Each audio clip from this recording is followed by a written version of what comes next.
Most welcome my students. कैसे हैं आप लोग? आनंद में हैं, बेहतर हैं, खुश हैं? Stay happy and be happy. चलो, आज हम लोग फिर एक बेहतरीन वीडियो के साथ आमने सामने हो रहे हैं। ये चर्चा हम लोगों की कक्षा 9वीं के बच्चों के लिए है, लेकिन उन सारे बच्चों के लिए है जो केमिस्ट्री की ABCD तक नहीं जानते हैं।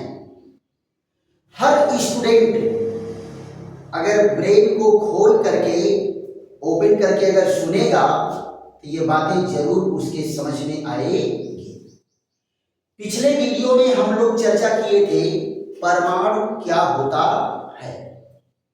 पिछले वीडियो में हमारी आपकी चर्चा क्या हुई थी कि परमाणु क्या होता है, और आज चर्चा हम लोगों की चलेगी किस पर? तत्व पर। तत्व की अंग्रेजी क्या होती है बेटा? एलिमेंट। तत्व की अंग्रेजी क्या होती है? एलिमेंट, है ना? लेकिन एलिमेंट को जानने के पहले, तत्व को जानने के पहले परमाणु की परिभाषा जरा एक बार रिपीट कर लो तो। क्या कहा गया था कि परमाणु किसी भी द्रव्य का वह सूक्ष्मतम कण है जो स्वतंत्र अवस्था में नहीं रह सकता, अविभाज्य है और सभी अभिक्रियाओं में भाग लेता है। और किससे बना होता है बेटा? प्रोटॉन, इलेक्ट्रॉन और न्यूट्रॉन से मिलकर बना होता है।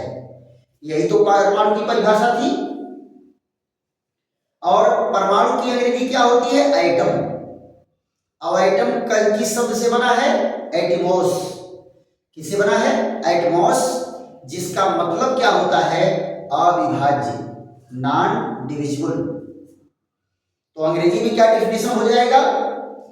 Smallest particle, smallest non divisible particles of matter which can not exist in free state participates in all chemical reaction and made up of electron, proton and neutron called atom, right? एकदम बेटा atom की परिभाषा सोते उठते जगते हरदम आपको याद रहनी चाहिए। तो मैं चाहूंगा कि तत्वों को पढ़ने के पहले एक बार एटम की फिर परिभाषा हो जाए।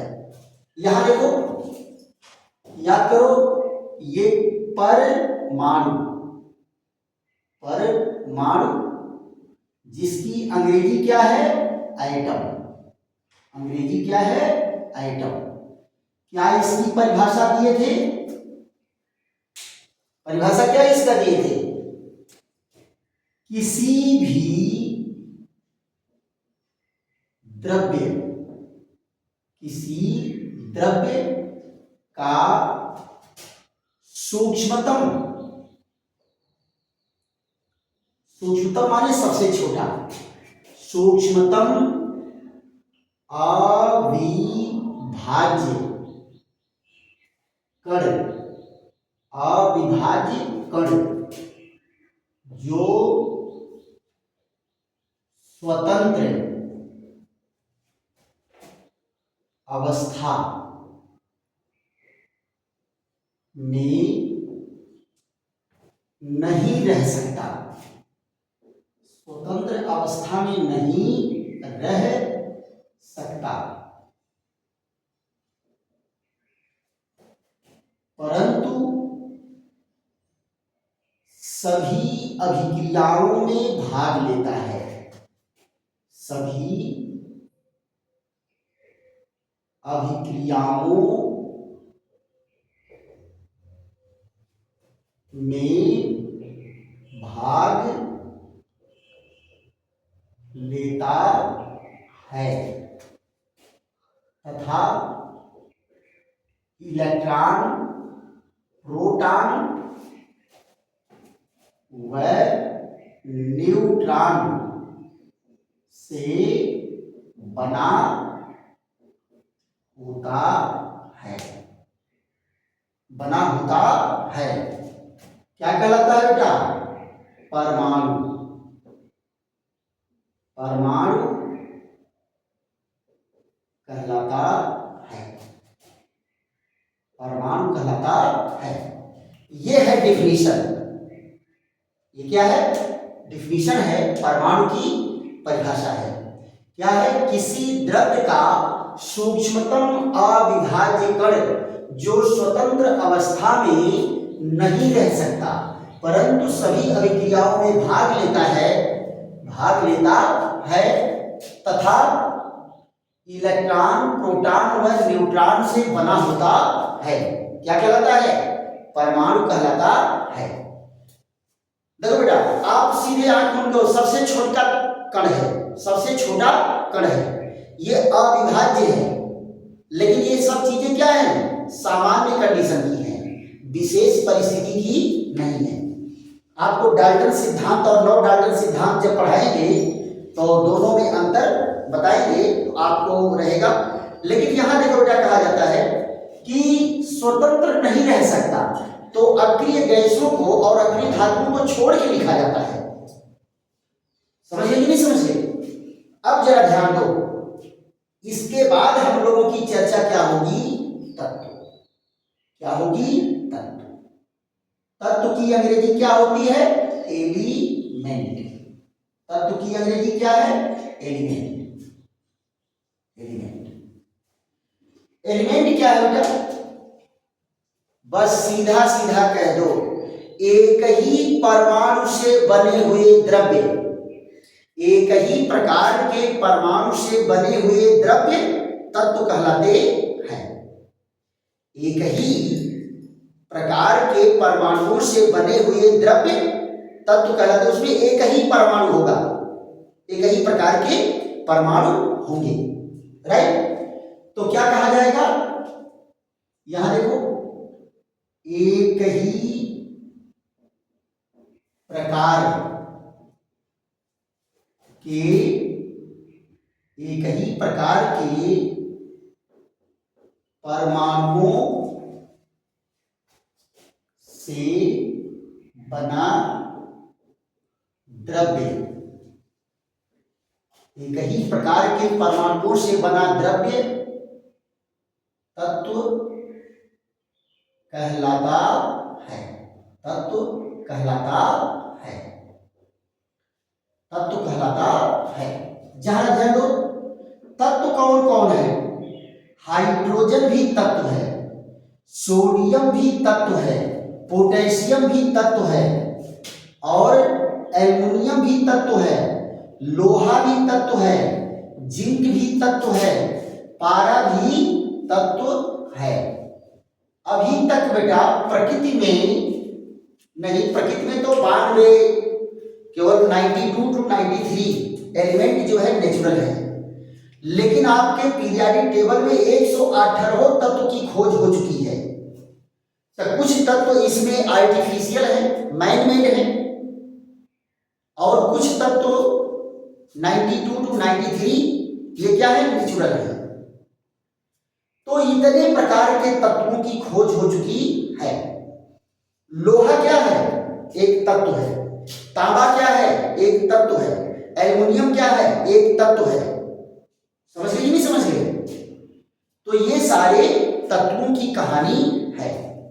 फिर बात आ जाती है कि क्या तत्व के गुणों में भी कुछ भिन्नता होती है? तत्वों को कितने कैटेगरी में बांटा गया है? तो इसको भी देख लो। क्या कहेंगे?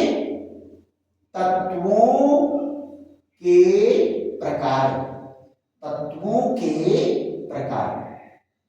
देखो बेटा, तत्वों को 3 श्रेणी में बांटा गया है। इसको अंग्रेजी में क्या कहेंगे? Kinds of element. Kinds of element. तत्वों के प्रकार। तत्वों को बेटा 3 श्रेणियों में बांटा गया है। पहला क्या है? धातु। पहला क्या है? धातु, जिसकी अंग्रेजी क्या होती है? मेटल। दूसरा कौन है? अधातु। दूसरा कौन है? अधातु। इसको क्या कहते हैं? नॉन मेटल, क्या कहते हैं, नॉन मेटल। और तीसरा कौन है, उपधातु। तीसरा कौन है, उपधातु। उपधातु को क्या कहते हैं, मेटलॉयड। मेटलॉयड, उपधातु को क्या कहते हैं, मेटलॉयड। तो तत्वों को 3 कैटेगरी में डिवाइड किया गया है। पहला कौन है, धातु। दूसरा कौन है, अधातु। तीसरा कौन है, उपधातु। देखो बेटा, यहां पर कहा जाता है कि धातु क्या है, इसकी परिभाषा बताओ। तो पूछा जाता है डिफिनीशन। क्या पूछा जाता है, डिफिनीशन। और आप बताते क्या हो, उसके लक्षण। बताते क्या हो, उसके लक्षण। जब बच्चों से पूछा जाता है कि धातु क्या है, तो कहते हैं गुरुजी जब पीटा जाता तो टनाटन बजता है। अरे बेटा, ये इसका लक्षण है, इसकी परिभाषा नहीं है। धातु की परिभाषा क्या है कि वो सारे के सारे तत्व जो आसानी से इलेक्ट्रॉन मुक्त करके धनायन बनाते हैं, वो सब धातु हैं। Elements having electron losing nature. Elements having electron losing nature. Metals, metal है वो जिसमें इलेक्ट्रॉन लूजिंग नेचर है। Elements lose their valence electron and form positive ion. Positive ion making elements are metal, right. जो electron को lose करके धनायन बनाएगा, वो सारे के सारे क्या है, मेटल है ना। तो जरा यहां देख लो, सबसे पहले हम चर्चा किसकी करेंगे, धातु की। पहले सबसे किसकी चर्चा होगी, धातु की, यानी मेटल की। अब जरा ध्यान दो, यहां क्या कहा गया है, इनकी परिभाषा अगर हम लोग देखें डिफिनीशन, तो क्या करेंगे, वे तत्व जो अपने बाह्यतम कोश से, अपने बाह्यतम कोश से इलेक्ट्रॉन मुक्त करके, इलेक्ट्रॉन मुक्त करके धनायन बनाने की प्रवृत्ति रखते हैं। धनायन बनाने की प्रवृत्ति, धनायन बनाने की प्रवृत्ति रखते हैं। धनायन बनाने की प्रवृत्ति रखते हैं, धातु कहलाते हैं। धनायन बनाने की प्रवृत्ति रखते हैं, धातु कहलाते हैं। देखो बेटा, कितना प्यारा 2 लाइन का डिफिनीशन है। वे तत्व जो अपने बाह्यतम कोश से इलेक्ट्रॉन मुक्त करके धनायन बनाने की प्रवृत्ति रखते हैं, धातु कहलाते हैं। देखो बेटा, ये सोडियम है, ये इलेक्ट्रॉन लूज करके क्या बनाया, धनायन। ये मैग्नीशियम है, ये 2 इलेक्ट्रॉन लूज करके बनाया धनायन। ये देखो एल्युमिनियम है, ये 3 इलेक्ट्रॉन लूज करके बनाया धनायन। और यहां देखिए, ये आयरन है, ये 2 इलेक्ट्रॉन लूज करके बनाया धनायन। और ये 2 धनावेश वाला जो धनायन है आयरन, ये 1 इलेक्ट्रॉन और लूज करता है, तो क्या बना देता है, 3 पॉजिटिव आयन। 1 इलेक्ट्रॉन और लूज कर दिया। तो देखो, इलेक्ट्रॉन को लूज करके धनायन बनाने वाले कौन हैं, इनको कहेंगे धातु, और अंग्रेजी में क्या कहेंगे, मेटल। क्या कहेंगे, धातु और मेटल। बात एकदम बेटा पूरी समझ में आ रही है कि नहीं आ रही है, पूरी बात समझ में आ रही है ना। इलेक्ट्रॉन को निकाल कर, देखो बेटा, ये इलेक्ट्रॉन निकाला। दूसरी चीज आप ध्यान दो, कोई परमाणु जितना इलेक्ट्रॉन निकालेगा उसके ऊपर उतना धनावेश आएगा। 1 इलेक्ट्रॉन निकाला तो 1 धनावेश, 2 इलेक्ट्रॉन निकाला तो 2 धनावेश, 3 इलेक्ट्रॉन निकाला तो 3 धनावेश, 2 इलेक्ट्रॉन निकाला तो 2 धनावेश, एक ठो और निकाल दिया तो एक ठो और धनावेश बन गया। यानी जितने इलेक्ट्रॉन निकालेगा उतने धनावेश बनेंगे। क्लियर? अब हम लोग चर्चा किस पर करेंगे? धातुओं के गुण या लक्षण पर, धातुओं के गुण या लक्षण पर, और उसके बाद उसके उदाहरण। और अधातु क्या है? धातु का ठीक उल्टा अधातु है। जो जो गुण धातुओं में है वो गुण अधातुओं में नहीं पाया जाएगा, है ना? तो धातु का ठीक उल्टा क्या है? अधातु है। और उपधातु क्या है बेटा? वो दोनों के बीचवा में है, थोड़ा थोड़ा धात्विक लक्षण और थोड़ा थोड़ा अधात्विक लक्षण, ये दोनों गुण पाए जाते हैं, दोनों गुण पाए जाते हैं। क्लियर?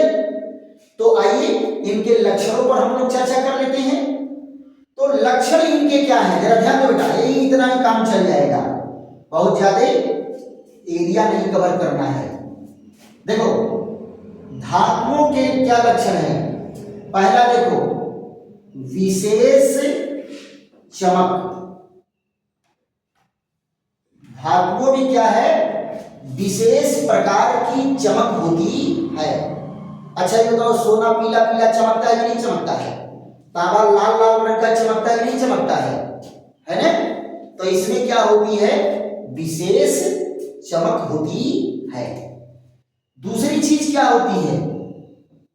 देखो पीटने पर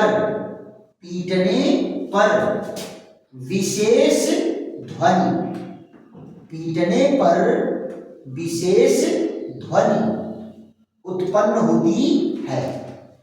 स्कूल में तुम्हारे घंटा बजता है कि नहीं बजता है? टन टन टन। क्यों? क्योंकि वो मेटल है, जब पीटोगे तो उसमें से विशेष प्रकार की ध्वनि निकलेगी। तुम्हारे स्कूल की घंटी तो तुम्हारे स्कूल में ही नहीं सुनाई देती है। और हम लोग जब बचपन में पढ़ते थे प्राइमरी में, जूनियर में, तो हम लोगों के यहाँ जो स्कूल में घंटी थी वो लोहे की थी, और लोहे के सेंटर धुर्रा, जो साइकिल वाला सेंटर धुर्रा नहीं होता है जो बीच में लगता है मोटका, उससे बजाया जाता था। और जब बजाया जाता था तो हम लोगों के घर तक सुनाई देता था, 2 किलोमीटर दूर तक वो घंटा सुनाई देता था, टन टन टन।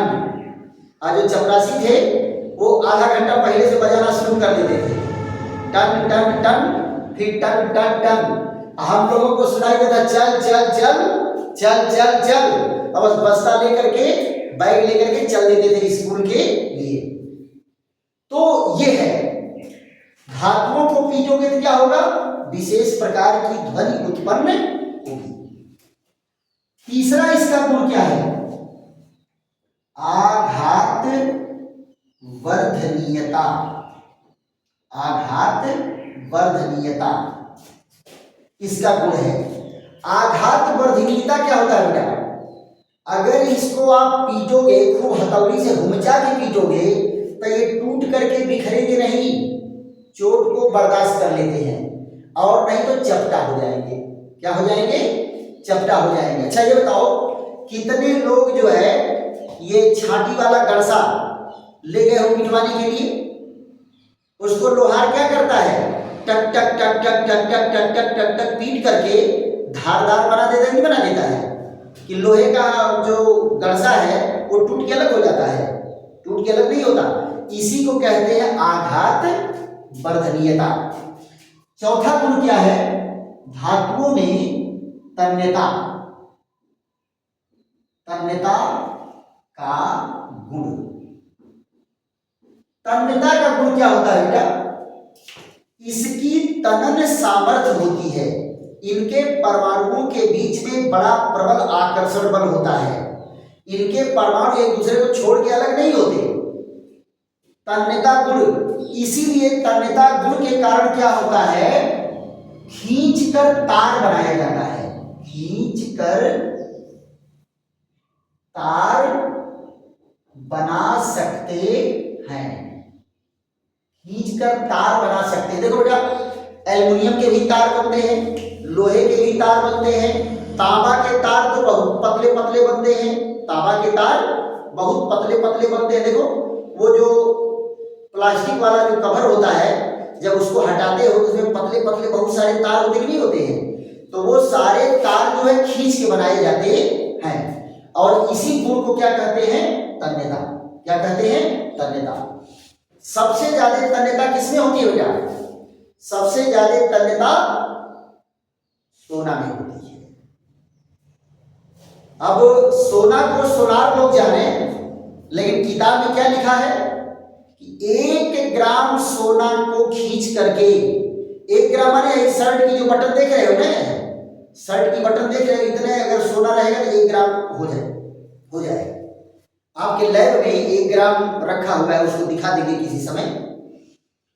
तो 1 ग्राम सोना से 3 किलोमीटर लंबा तार खींचा जा सकता है। 3 किलोमीटर लंबा तार। सही? तो ये इस गुण को क्या कहते हैं? तन्यता। 5वां गुण क्या है? ऊष्मा का सुचालक। ऊष्मा का सुचालक। देखो बेटा, इसमें से हो करके, धातुओं में से हो करके ऊष्मा प्रवाहित होती है। अच्छा ये बताओ, जो गांव में शादी ब्याह में पूरी छाना जाता है, तो उसका जो छानने वाला छनौटा होता है, इसको पौना कहते हैं, उसकी मुठिया किसकी लगाई जाती है? लकड़ी की। और अगर मान लो लकड़ी की मुठिया न लगी हो, लोहे की मुठिया लगी हो, तो कढ़ाई में 2 से 4 बार ही आप पूरी निकालोगे, वहां से ऊष्मा लेकर के पूरा तुम्हारे हाथ तक गर्म हो जाएगा। यानी वहां से ऊष्मा चल करके तुम्हारे हाथ तक आई, तभी तो गर्म हुआ। इसका मतलब क्या है कि धातुएं ऊष्मा की सुचालक होती है। राइट? अगला क्या है? विद्युत की सुचालक। विद्युत की सुचालक। देखो, धातुएं क्या होती हैं? विद्युत की भी सुचालक होती हैं। देखो ये सारा जो करंट है, धातुओं के तार में से ही तो होकर के दौड़ रहा है, तो बल्ब चल रहा है, पंखा चल रहा है, तो ये क्या है? ये ऊष्मा के सुचालक होते हैं और विद्युत के भी सुचालक होते हैं। जरा धातु के एग्जाम्पल देख लो तो। धातु का एग्जाम्पल कौन है? लोहा, जस्ता, तांबा, और ये कौन है? सोना। और ये कौन है? प्लेटिनम। ये कौन है? पैलेडियम। ये कौन है? सोडियम। ये कौन है? पोटेशियम। ये कौन है? Aluminium, etc. ये सब क्या है? ये सब क्या है? धातु है। एक लक्षण और बेटा बहुत बढ़िया है, एक लक्षण और बहुत बढ़िया है। क्या है? धातुएं ठोस होती हैं। धातुएं ठोस होती हैं। किसको? पारा को छोड़कर। पारा को छोड़कर बाकी सभी धातुएं क्या है? ठोस होती हैं। पारा भी बेटा धातु है। पारा क्या है? मेटल है, लेकिन वो लिक्विड है। तो ये अपवाद है। आप से पूछते हैं, एग्जामिनर भी पूछते हैं कि सभी धातुएं ठोस होती हैं, तो किसी एक धातु का नाम बताओ जो द्रव होता है। तो कौन धातु द्रव है? पारा। कौन सी धातु द्रव है? पारा। क्लियर? तो ये रहा क्या? मेटल की चर्चा। उसके बाद क्या है? Non metal. देखो मेटल के गुणों को याद रखो। ये सारे गुण नॉन मेटल में नहीं होंगे। नॉन मेटल में नहीं होंगे, इसको लिखवाने की जरूरत नहीं है। क्या कहोगे? उसमें चमक नहीं होती, पीटने पर ध्वनि नहीं उत्पन्न होती, आघात वर्धनी नहीं होते, पीटोगे टुकड़ा टुकड़ा बिखर जाएगा। ये ठोस, द्रव, गैस तीनों अवस्था पाए जाते हैं। तन्यता के गुण नहीं पाए जाते। ऊष्मा के कुचालक होते हैं, विद्युत के कुचालक होते हैं। इसी को उल्टा कर दो तो नॉन मेटल के लक्षण आ जाएंगे। तो नॉन मेटल के लक्षण नहीं दिखाएंगे, आप यही उल्टा कर देंगे, ये हो जाएगा। यह देखो, अगला पॉइंट हम लोगों का क्या है? अधातु। अधातु की जरा परिभाषा देख लेते हैं।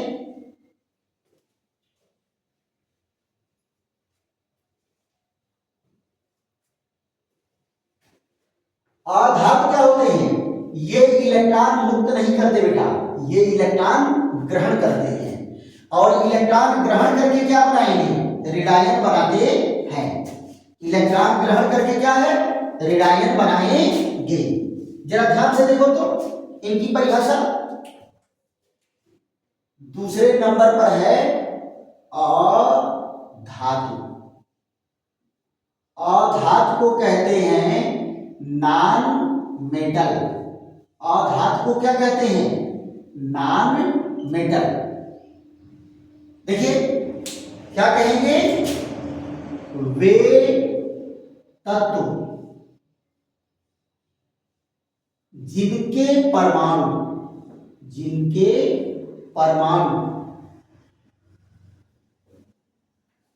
बाह्यतम कोश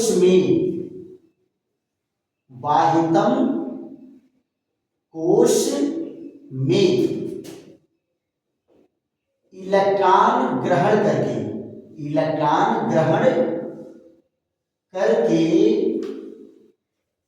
ऋणायन बनाते हैं। क्या बनाते हैं बेटा? ऋणायन बनाते हैं, अधातु कहलाते हैं। अधातु कहलाते हैं। अधातु कहलाते हैं। अधातु की परिभाषा तुम एक लाइन की याद कर लो। क्या है? वे तत्व जिनके परमाणु बाह्यतम कोश में इलेक्ट्रॉन ग्रहण करके ऋणायन बनाते हैं वो सब अधातु हैं। धातुएं क्या कर रही थी? इलेक्ट्रॉन को निकाल के धनायन बना रही थी और ये क्या करेंगे? इलेक्ट्रॉन को ग्रहण करके ऋणायन बनाएंगे। तो यहां देखो ये कौन है? फ्लोरीन। इलेक्ट्रॉन ग्रहण करके क्या बना दिया? फ्लोराइड। क्या बना दिया? फ्लोराइड। और ये अपने स्वयं क्या है? फ्लोरीन। यहां देखो ये है क्लोरीन। क्या है? क्लोरीन। इलेक्ट्रॉन ग्रहण करके क्या बना दिया? क्लोराइड बना दिया। क्या बना दिया? क्लोराइड। और स्वयं क्या है? क्लोरीन। यहां देखो ये कौन है? ऑक्सीजन। ये दो इलेक्ट्रॉन ग्रहण करके क्या बना दिया? ऑक्साइड। तो ये देखो ये कौन है? ऑक्सीजन। ऑक्सीजन क्या बना दिया? ऑक्साइड। यहां देखो ये है नाइट्रोजन। तीन इलेक्ट्रॉन ग्रहण करके क्या बना दिया? ये तीन ऋण आवेश इस पर आ गया। तो ये क्या था? नाइट्रोजन। नाइट्रोजन। और नाइट्रोजन से क्या बन गया? नाइट्राइड। क्या बन गया? नाइट्राइड। ऐसे ही देखो बेटा कार्बन है, ये चार इलेक्ट्रॉन ग्रहण करके ये क्या बना लेता है? 4 निगेटिव। कार्बन पर क्या जाता है? 4 निगेटिव। तो ये क्या बन जाता है? कार्बाइड। क्या बन जाता है? कार्बाइड। ये कार्बन से क्या बन गया? कार्बाइड। तो देखो बेटा ये इलेक्ट्रॉन ग्रहण करके क्या बना रहे हैं? ऋणायन। तो ऋणायन बनाने वाले क्या है? अधातु। ऋणायन बनाने वाले क्या है? अधातु। इनके एग्जाम्पल जरा देख लो। इनके एग्जाम्पल कौन है? बहुत ज्यादा नहीं, बस 8-9 अधातु हैं। कौन है? Oxygen, nitrogen, sulphur, phosphorus, chlorine, fluorine, bromine, iodine, etc है ना। ऑक्सीजन के नीचे सल्फर, नाइट्रोजन नीचे फास्फोरस है ना। ये कौन है? अधातु है। क्लियर? और अधातुओं के लक्षण आपको बताए कि धातुओं के ठीक उल्टा, धातुओं के ठीक उल्टा जो जो लक्षण था उसको उल्टा कर दो। जैसे उसको कहे ठोस होता है, कह दो ठोस द्रव गैस तीनों होता है। ठोस द्रव गैस तीनों होता है। पीटने पर ध्वनि नहीं होती, चमक नहीं होती, उष्मा के कुचालक होते हैं, विद्युत के कुचालक होते हैं। बस अधातुओं के लक्षण बन गए, इसलिए उसको लिखाने की बहुत जरूरत नहीं है। इसके बाद हम लोगों की चर्चा क्या होगी, उपधातु। तीसरा क्या है, उपधातु। इसको क्या कहते हैं, मेटेलॉयड। क्या कहते हैं, मेटेलॉयड, उपधातु। देखो बेटा, इसमें क्या होते हैं उपधातु में, उपधातुओं में धातुओं एवं अधातुओं, देखो धातुओं एवं अधातुओं, अधातुओं दोनों के गुण पाए जाते हैं। देखो बेटा, ये होता क्या है, विद्युत का कुचालक होता है, विद्युत का कुचालक है, लेकिन गर्म करोगे तो सुचालक हो जाता है, गर्म करोगे तो सुचालक हो जाएगा। जरा इनके एग्जाम्पल देखो कौन है, इनके एग्जाम्पल है कौन, सिलिकॉन, और कौन है जर्मेनियम, और कौन है गैलियम, गैलियम है, और कौन है, यहां देखो आर्सेनिक आ जाता है, कौन आ जाता है, आर्सेनिक। ये सब जो है कौन है, ये उपधातु है। आप बेटा आवर्त सारणी के बारे में थोड़ा बहुत जानकारी आपको अगर होगी तो देखो बेटा, ये है अगर आपकी आवर्त सारणी ऐसे बनी हुई है, आवर्त सारणी, ये देखो, तो यहां से ऐसे खींचो, ये सब क्या है, ये सब के सब, बल्कि इधर से खींच लो, ए और इधर से ऐसे, ये देखो, ये सारे के सारे इधर वाले क्या हैं, मेटल हैं। यह जो है थोड़ा सा बिचवा में मेटलॉयड है, ये बिचवा कौन है, मेटलॉयड है, चार पांच ठो मेटलॉयड है। इधरिया क्या है, ये अक्रिय गैस है, ये कौन है, अक्रिय गैस, ये कौन है, अक्रिय गैसों का जगह है। यहीं पर देखो बीच में कौन है, नॉन मेटल है, यही सब कौन है, बीच में नॉन मेटल है। तो सबसे ज्यादा कौन है, मेटल है, सबसे ज्यादा कौन है, मेटल। लगभग मान चलो कि 85-90 तत्व जो है, 92 तत्व मेटल के होते हैं, और 9-10 जो है नॉन मेटल है, 5-7 ठो अक्रिय गैस है, 5-7 ठो अक्रिय गैस है, कुछ मेटलॉयड है, बाकी सब मेटल है, बाकी सब मेटल है। तो नेचर में सबसे ज्यादा कौन पाया जाता है, मेटल, सबसे ज्यादा कौन पाया जाता है, मेटल। चलिए आज इसी पर इस वीडियो को विश्राम देते हैं, फिर कल मिलते हैं नए वीडियो के साथ और बेहतरीन वीडियो के साथ। अगर ये वीडियो अच्छा लग रहा है तो खूब इसको देखो, 2 बार देखो, 3 बार देखो, और उसके बाद इसका नोट भी तैयार करिए, नोट तैयार करिए, और दोस्तों मित्रों को भी बताइए कि बेहतरीन क्लास चल रहा है केमिस्ट्री का, खूब तुम लोग देखो और नोट तैयार करो, मजा आ जाएगा पढ़ने का। लाइक करिए, शेयर करिए, सब्सक्राइब करिए और कमेंट भी करिए। थैंक यू, धन्यवाद।